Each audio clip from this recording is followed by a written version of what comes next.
prendre, si vous voulez bien, quelques minutes. Pascal, si tu veux bien rester un tout petit peu pour vous présenter rapidement le numéro d'éducation permanente qui est à l'origine de ce colloque.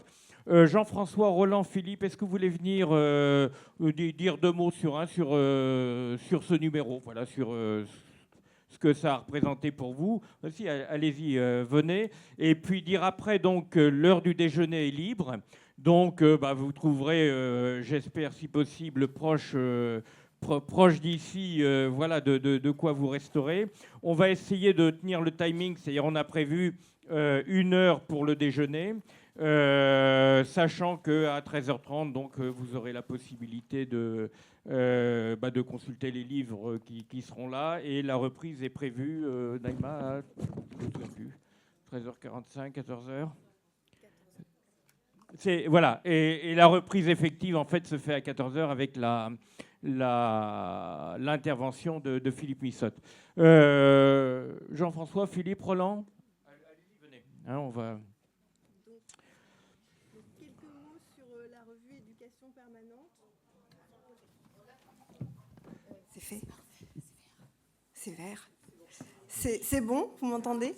Donc quelques mots pour vous présenter un petit peu, pour ceux qui ne connaissent pas forcément bien la revue Éducation permanente, puisque c'est l'un des numéros en fait de cette revue qui nous a amené à faire ce colloque au départ, sachant que la plupart des intervenants qui sont ici, dont moi-même, avons écrit dans Éducation permanente. Un numéro qui a été coordonné notamment par Emmanuel Béton et Christophe. Donc, Éducation permanente a été créée en 1969. C'est une revue qui donc se veut à la fois revue de recherche et revue de référence sur la formation des adultes.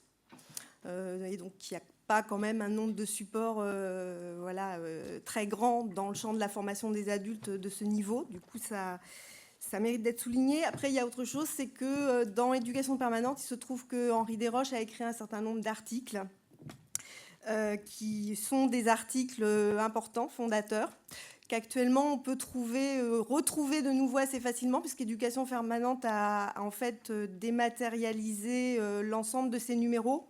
Et donc, si vous allez sur Internet, sur le site, on peut trouver des numéros qui étaient absolument introuvables. Voilà. Et je vais laisser la parole à mes camarades.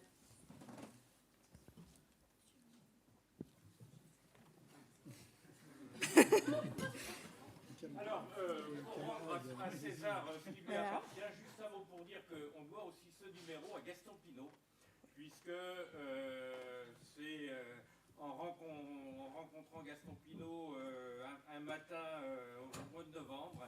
Il était de passage à Paris et je lui dis, voilà, l'année prochaine, il y a le centenaire de la naissance de Desroches. Il dit, oh, il faut absolument faire quelque chose. Et voilà, et ce numéro a été lancé comme ça.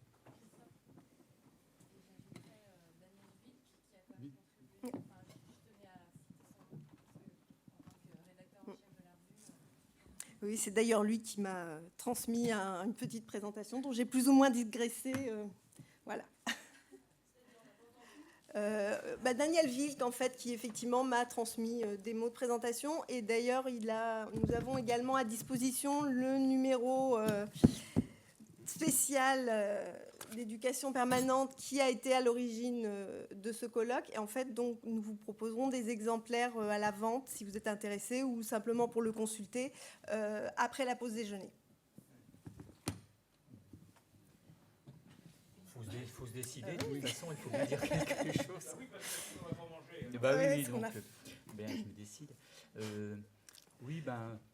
En fait, moi, de mon côté, je m'étais dit aussi qu'il fallait faire quelque chose pour le centenaire de la naissance d'Henri Desroches. Et donc, je m'étais attelé pendant l'été à un ouvrage. Voilà. Et... qui devait sortir en 2014, donc il a fallu aller vite, quoi, et que j'ai fait finalement. Pour moi, c'était essayer de restituer une espèce de compréhension synthétique de l'œuvre d'Henri Desroches, parce que là, on en parle en tant que grand éducateur, mais c'est aussi un sociologue des religions, évidemment, et à l'université, il est avant tout reconnu comme un grand spécialiste et un cofondateur, en fait, de la sociologie des religions en France.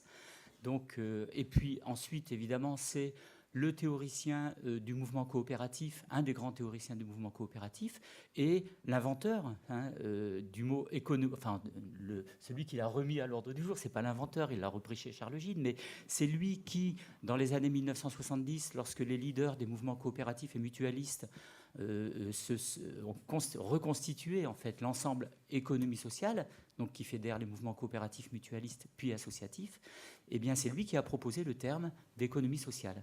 Il cherchait un nom commun et ils se sont tournés vers lui et lui il a été pioché dans son maître S coopération Charles Gide et il a proposé économie sociale. Bref, Henri Desroches, c'est au moins 3 œuvres qui malheureusement ne sont pas souvent connues de façon simultanée. C'est-à-dire il y a ceux qui connaissent la sociologie de la religion, celles et ceux qui connaissent le sociologue de la coopération et du développement, et puis il y a celles et ceux qui connaissent Desroches, grand éducateur. Donc moi je me suis posé vraiment cette question de dire mais c'est quand même la même personne donc, qui a constitué cette œuvre. Et c'est une œuvre écrite, certes, comme l'a dit tout à l'heure Hélène, c'est aussi une œuvre pratiquée. Il y a un parcours et un discours. Donc voilà, je me suis vraiment attaché à essayer de comprendre qu'est-ce qui faisait qu'est-ce qui rend la cohésion en fait ou la cohérence de ce parcours et de ce discours dans 3 domaines assez distincts. Voilà, donc et puis ensuite, alors donc je le dis parce qu'en fait moi ça a été ça mon travail de fond à l'occasion de cette année 2014.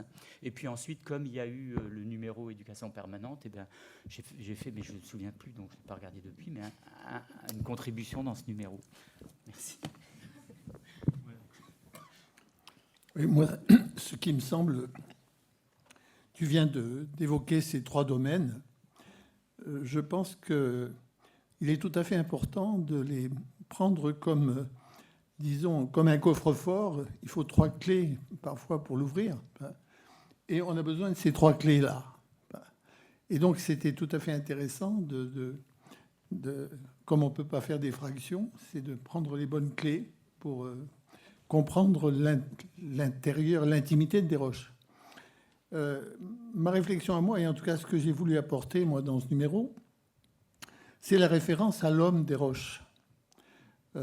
Desroches vivant, Desroches dans sa condition d'homme, disons, enchaînant tous ces petits kairos les uns après les autres, etc., réagissant comme quelqu'un d'entre nous, tout en, disons, ayant un regard perçant qui peut guider le nôtre.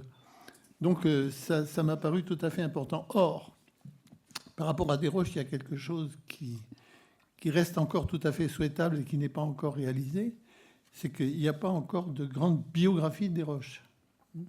Et à mon avis, la personne et le personnage mériteraient une grande biographie pour qu'il soit mieux connu, mieux compris.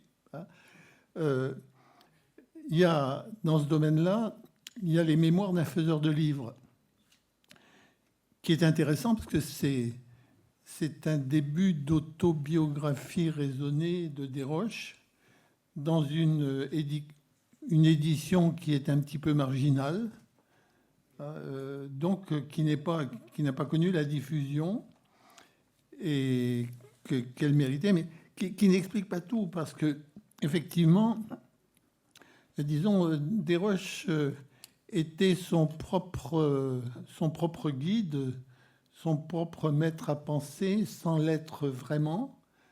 Et il a trouvé un journaliste qui a accepté de correspondre avec lui, puis ils ont publié tout ça, comme effectivement, c'est une mine, une source extrêmement importante. Mais il reste à dire tout ce que Desroches peut encore nous apporter, tout simplement parce qu'il a vécu, et moi, en tout cas, j'ai beaucoup pris, moi, comme compagnon de Desroches, sur une grande partie de son parcours. J'ai beaucoup appris dans le quotidien avec Desroches, dans son humanité, au sens le plus élémentaire. Et puis aussi dans la manière qu'il avait de recevoir l'humanité des autres.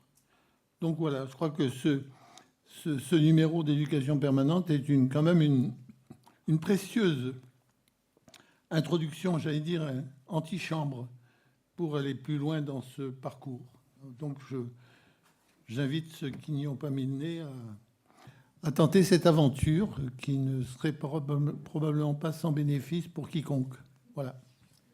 Je ne sais pas si je serai un bon apéritif, donc je vais être rapide. Je vais être rapide. Pour moi, c'était très important de participer à ce numéro parce que Desroches a été dans ma vie un instant décisif. Bon, donc ça, je vous en parlerai probablement ce soir au cours de la table ronde. Et puis, comme l'a dit Drapré, Desroches avait un côté homme-océan. C'est comme ça qu'on a appelé Victor Hugo. Alors, pas par la quantité peut-être d'écrits de Desroches, mais par la multiplicité des différentes facettes de sa curiosité et de son savoir. Alors, Roland vient de dire une chose là par rapport à la biographie de Desroches.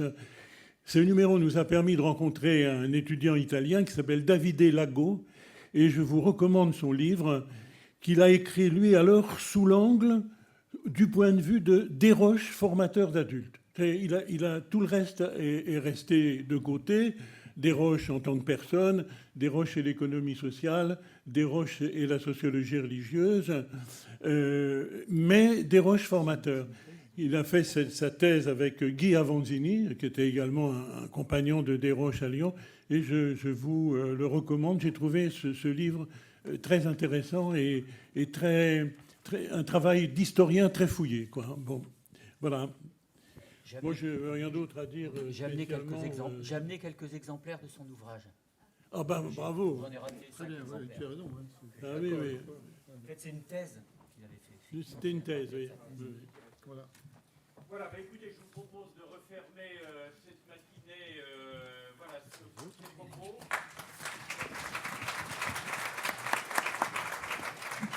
Voilà, donc on se donne rendez-vous, on repart à 14h. Voilà, merci à tous. Mais n'oubliez pas, donc vers 13h30, il y aura les livres là en consultation et il y en a un certain nombre que vous pourrez acheter.